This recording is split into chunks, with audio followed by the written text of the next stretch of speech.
In life, we are not hurt by what happens, we are hurt by how we respond to what happens. A word, a look, a delay, a betrayal, it is not the situation, but our reaction to it that decides our peace or pain. And the greatest truth, you may not control the world, but you do control how you respond to it. That control is your superpower, that control is your liberation, that control is your peace. My dear friends, in this world we all face pain, from others, from situations, from the unexpected turns of life. But peace is not something the world gives you. Peace is not found in silence outside, it is found in silence within. And silence within comes when you stop letting others press the buttons of your reaction. A person may insult you, but you don't become insulted until you choose to react to it.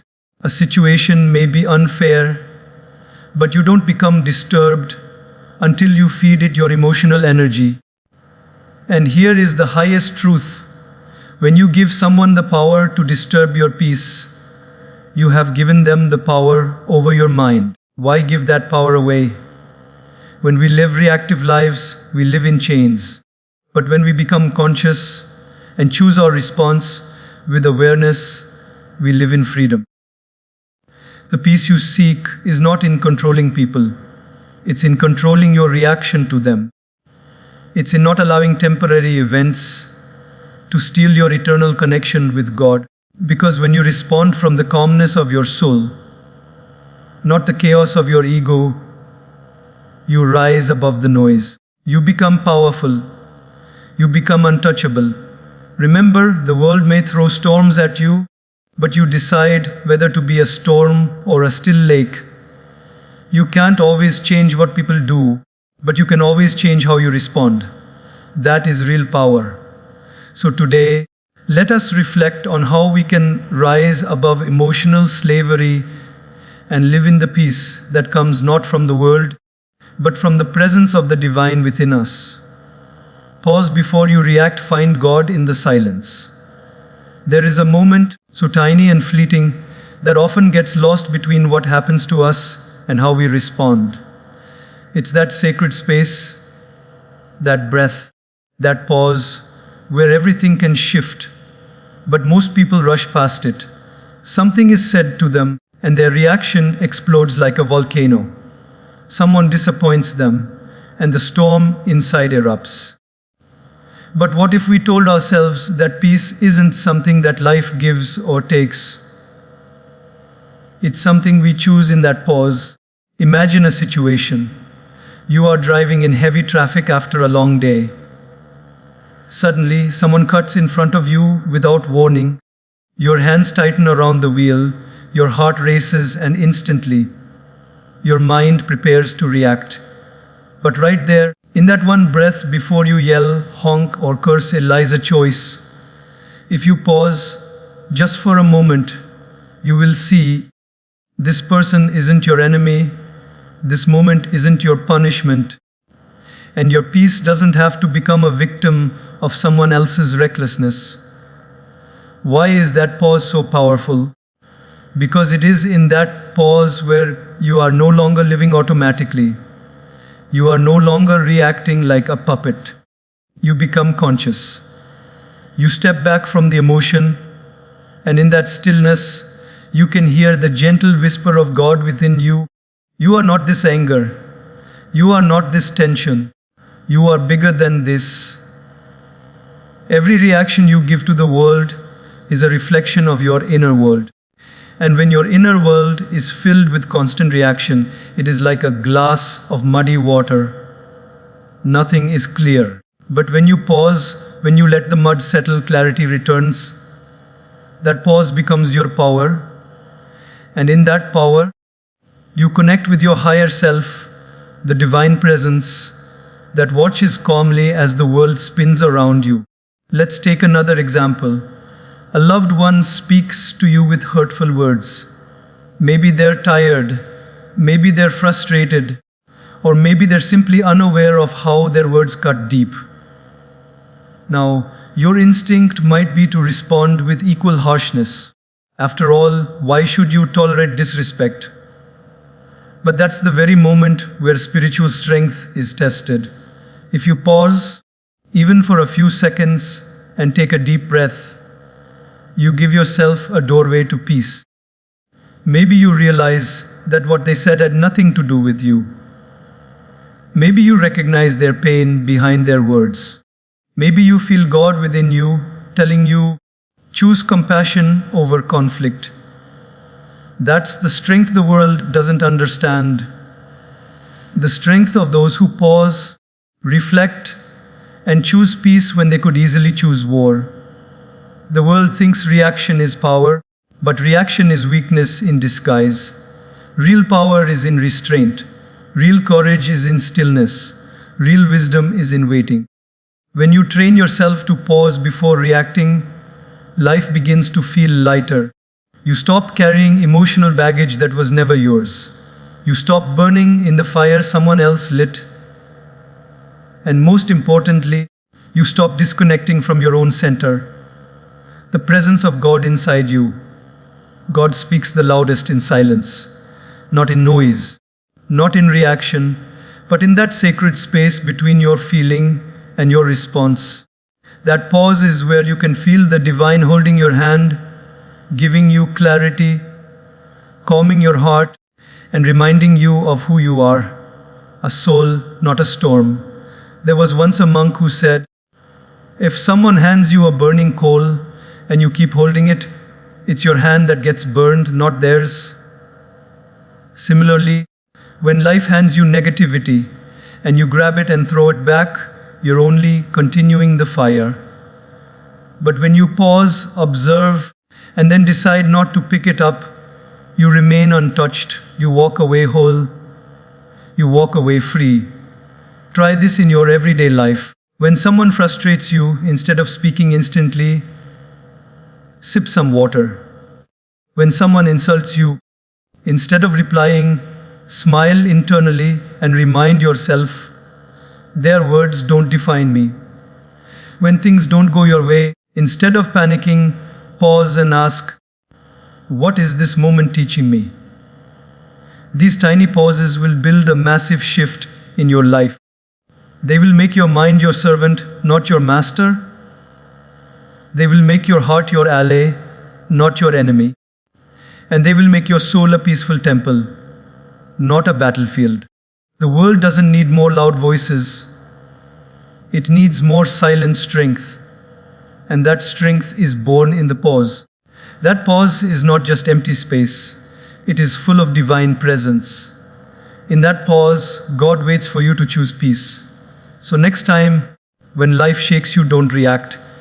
Pause, breathe, listen, and find God waiting quietly inside that silence. Don't be a slave to emotions, be a master of mind. There is a world inside every one of us that is far more turbulent than the one outside.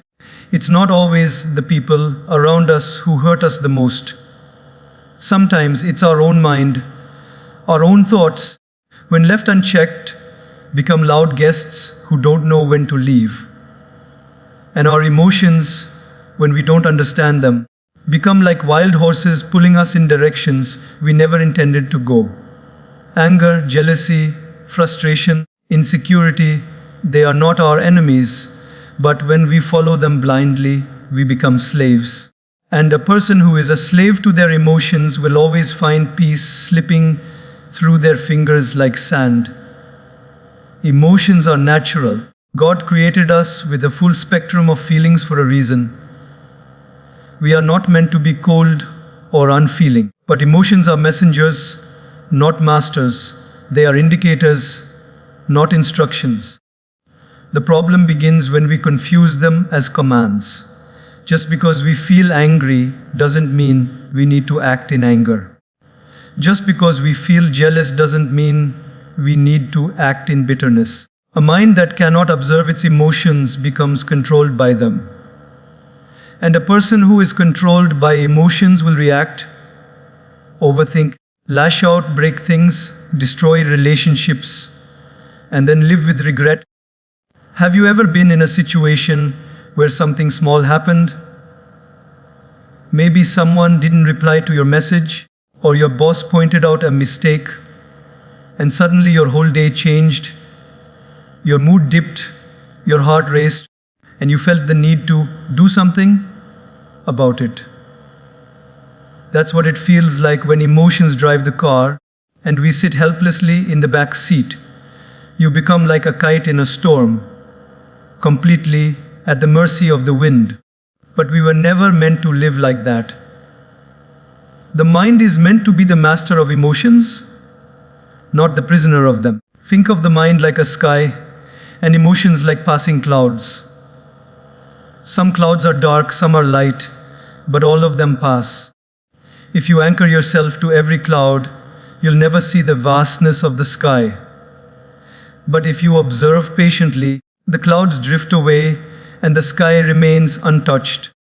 That is what happens when you don't identify with every emotion, when you watch them instead of becoming them. Then you live in awareness, not attachment. Let's take a simple example. Imagine a young boy building a tower with blocks. Another child comes and knocks it down. The first child bursts into tears and yells in anger.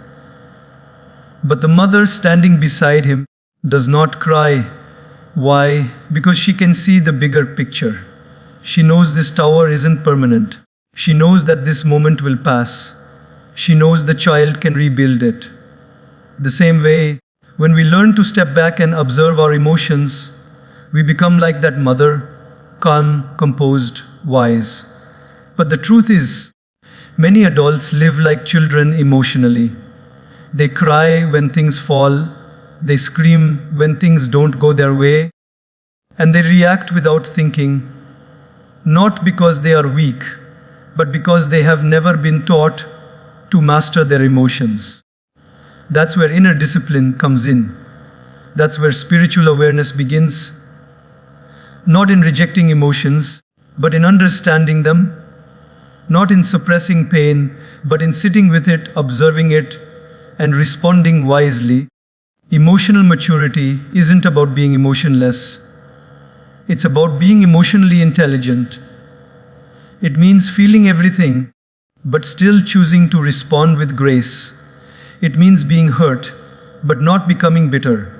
It means being disappointed, but still staying kind.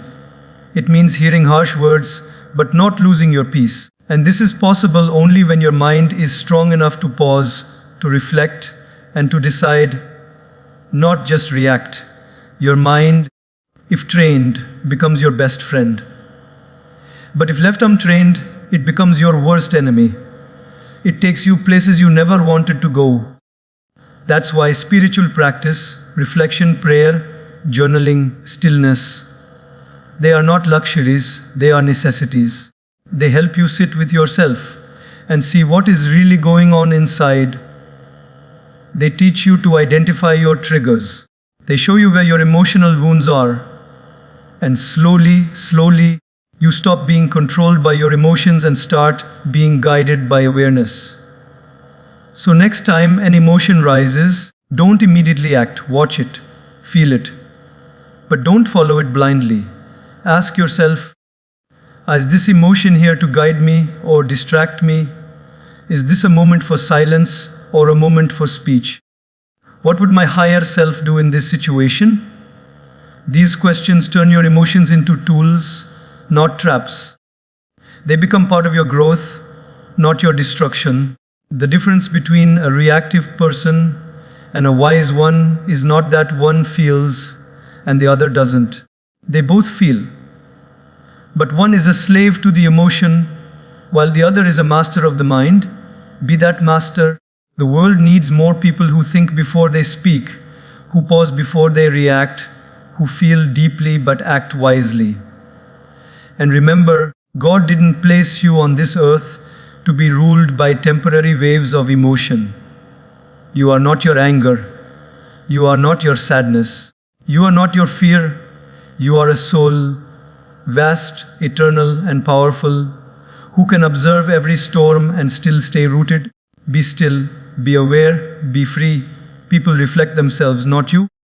There is a great illusion in this world, the belief that people treat you the way you deserve. But the truth is, people treat you the way they are, not the way you are. Their words, their actions, their behavior, they are not always a mirror of your worth, but more often a reflection of their own inner world. A person filled with insecurity will spread doubt. A person drowning in anger will throw flames. A person who hasn't healed their pain will project it onto others. And if you don't understand this, you will spend your whole life trying to fix your reflection in someone else's broken mirror. Imagine walking through a dirty mirror and thinking you are unclean. That's what happens when we internalize people's bad behavior as our own fault. Someone disrespects us, and we wonder, what did I do wrong? Someone ignores us, and we begin questioning our value. Someone criticizes us, and we carry their words like truth. But in reality, their reactions are not always about us. They are about them. Their stress, their ego, their struggles, their shadows. You may be kind, yet someone may still speak to you with rudeness. You may be honest, yet someone may still doubt your intentions. You may love deeply and still be misunderstood. Why? Because no matter how pure your heart is, people will only meet you as deeply as they have met themselves. If they live in darkness, they will interpret your light as something threatening. If they live in pain, they will view your peace with suspicion. And if they carry wounds, your presence may trigger what they haven't healed. This is why inner peace begins when you stop seeking validation from others, when you stop looking for your reflection in their eyes. Because some people's vision is blurred by judgment, by fear, by ego. And if you keep chasing their approval, you will forever run in circles, becoming smaller, quieter, and eventually forgetting who you truly are. Take a simple example. Imagine you are walking down a street smiling and greeting people with warmth. Some smile back. Some ignore you. Some even frown. Does that change your smile? Should that make you stop being kind? Absolutely not. Because your kindness is who you are. How others respond is who they are. If someone throws a stone in response to your flower, it's not your failure. It's their choice. You're only responsible for what you give, not how it's received. One day, a woman brought food to a homeless man daily. She never expected anything in return. But one day, he looked at her with irritation and shouted at her. She stood silent, a little shaken. But she smiled gently and said, "I'm sorry if this is not what you needed today. I'll still pray for your peace." And she walked away. Later someone asked her, "How could you stay so calm when he shouted at you?" She replied, "Because his anger was not about me. I just happened to be there when his pain overflowed." That, my friends, is wisdom. That is spiritual maturity. That is knowing how to separate your identity from someone else's behavior. People are mirrors, yes, but not always clean ones. Some mirrors distort you. Some reflect their fears onto you. And if you take their reflection as truth, you'll begin to doubt your own light. Don't.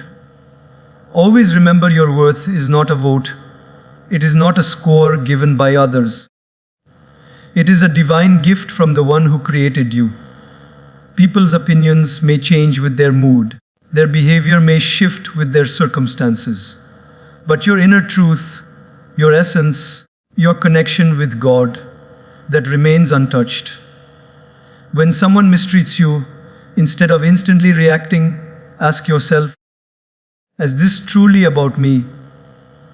Or is this about something inside them that I've just triggered? This awareness changes everything. It makes you less reactive and more compassionate. It helps you respond instead of retaliate. It allows you to stay calm Not because you are weak, but because you are wise. And in this calmness, you protect your peace and preserve your dignity. We must also learn that just because someone doesn't appreciate your presence doesn't mean it's not valuable. A diamond remains precious even if it's thrown in the mud. A lamp still gives light even if no one thanks it. Your goodness, your efforts, your purity, they are seen. Maybe not by everyone around you, but always by the one above. And that's what truly matters.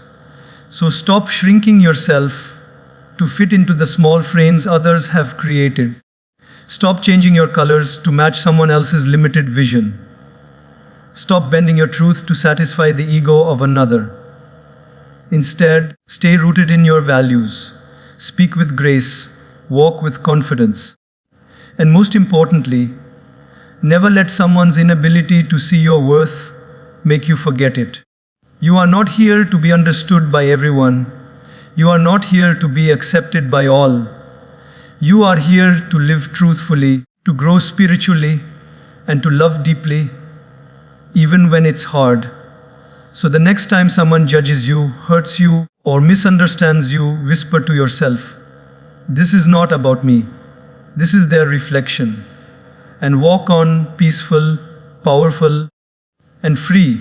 When you respond with calmness, you defeat negativity. There's a silent kind of power in staying calm when the world around you is losing control. It's not loud. It's not flashy. It's not something that people always notice immediately. But over time, it becomes the most powerful presence in any room. Calmness is not the absence of emotion. It's the mastery of it. It's not weakness. It's wisdom. And the moment you learn to respond with calmness, instead of reacting with chaos, you stop feeding the fire of negativity and instead become a channel of peace. Think about how most arguments start. One person says something thoughtless or rude, and the other responds instantly, matching their tone, their aggression, their pain. Before anyone realizes it, the moment turns into a battlefield. Voices rise, egos swell, and the air thickens with resentment. But just imagine if one person, just one, stayed calm. Not because they are scared, but because they are centered. Not because they are weak, but because they are wise enough to know that not every comment deserves a war. That calm presence immediately changes the energy. It deactivates the tension. It protects the peace. There's an old saying, a spark can burn down a forest, but only if you give it air. That spark is negativity, anger, hate, provocation. And your calmness is the lack of oxygen that suffocates it. If you refuse to feed the spark, the fire dies before it begins. Let's look at a daily life example. You're in a long queue at a grocery store. A person behind you starts getting restless and says something sarcastic about how slow the line is moving. Now, you have two options. You can snap back, "It's not my fault," and create tension. Or you can simply smile, maybe even offer a kind comment like, "We're all tired, but we'll get there." That one calm response does more than you think. It not only protects your peace, but softens theirs too. Sometimes people are just looking for someone to agree with their anger. But when you don't, it forces them to pause. It breaks the pattern. It disarms the negativity. Responding with calmness doesn't mean you accept bad behavior. It means you choose not to become it. You set a boundary not by raising your voice, but by lowering your reaction. You say, "I am not available for this drama." You say, "I have no space in my heart for this kind of energy." And slowly, people begin to see that you're not someone who can be shaken easily. You become untouchable, not because the world doesn't try to disturb you, but because you don't let it enter your inner space. In the midst of chaos, calmness becomes sacred. It becomes a form of prayer. When someone attacks you verbally, when a situation provokes you, and you pause, breathe, and respond with calm clarity, you are not just protecting your energy, you are honoring your soul. You are showing God, I trust you. I won't lower myself, I choose peace. Even in families where emotions run deep and wounds are personal, calmness becomes the healing medicine. Imagine two siblings in conflict. Years of misunderstandings, silent walls, and spoken words have created a distance. One day, one of them reaches out, and the other, instead of reacting with old pain, replies gently, "Let's not live in the past anymore. I forgive you." That's not weakness. That's spiritual strength. That is a soul that has chosen healing over ego. Calmness doesn't erase the pain, but it creates space for peace to enter. In professional life too, calmness is magnetic. A boss who responds with composure in a crisis becomes a pillar others lean on. A colleague who handles criticism without retaliation gains quiet respect. A leader who listens more than he shouts earns true loyalty. The calm ones don't always stand at the front of the room. But when they speak, the room listens. Because their words come from a place of depth, not defensiveness. But here's the challenge. Calmness is not automatic. It has to be trained. It comes from knowing yourself, watching your triggers, and choosing not to be a slave to the situation. It requires prayer, reflection, and conscious living. It comes from realizing that life is too short to waste on unnecessary noise, that your peace is too precious to be thrown away for someone else's bad day. The world may expect you to explode when provoked, and when you don't, when you respond with a smile, with silence, with strength, you confuse the negativity, you defeat it. You show that your peace is not for sale, that your mood is not controlled by others, that your response is your responsibility. So, when life throws its tests, and it will stay calm, not because life is perfect, but because you've decided not to let the imperfection of others ruin the perfection of your peace. Remember, anyone can react, but only the wise respond. And the calm response is not just a reply, it is a quiet victory. Every time you stay calm when you could have reacted, you win a battle no one else sees. But God sees it. And in that unseen victory lies the strength of a truly powerful soul. Your reaction is your karma, not their action. One of the most misunderstood truths in life is the idea of responsibility. Most people live with the belief that they are the way they are because of how others have treated them. He made me angry. She ruined my day. They forced me to react this way. But the reality is far deeper and far more empowering. While you cannot control what others do to you, you are entirely responsible for how you respond. Their action is their karma, your reaction is yours. And it is your reaction, not their behavior, that shapes your peace, your energy, and your destiny. Let's take a simple situation. Someone criticizes you publicly, perhaps unfairly. Your first instinct may be to defend yourself, to strike back with even harsher words, to protect your pride. But in doing so, what have you really achieved? You may silence them for a moment, but you have sacrificed your inner peace, your balance, and maybe even your dignity. Their criticism was their choice, their energy, their karma. But your response, that became yours. You picked up the negativity they threw, and now you're carrying it. This is the law of inner accountability. Karma is not just about what you do to others. It's about what you allow to rise within yourself. If someone sows anger, and you water it with your reaction, then you're growing that anger in your own garden. But if you choose not to react with the same energy, if you stay calm, observe, and respond with wisdom, Then you stop the cycle of karma from continuing through you. You become the end of that chain. You become the place where peace returns. In daily life, this truth appears in so many forms. A colleague at work gossips about you. A family member constantly complains and provokes you. A stranger on the road yells without reason.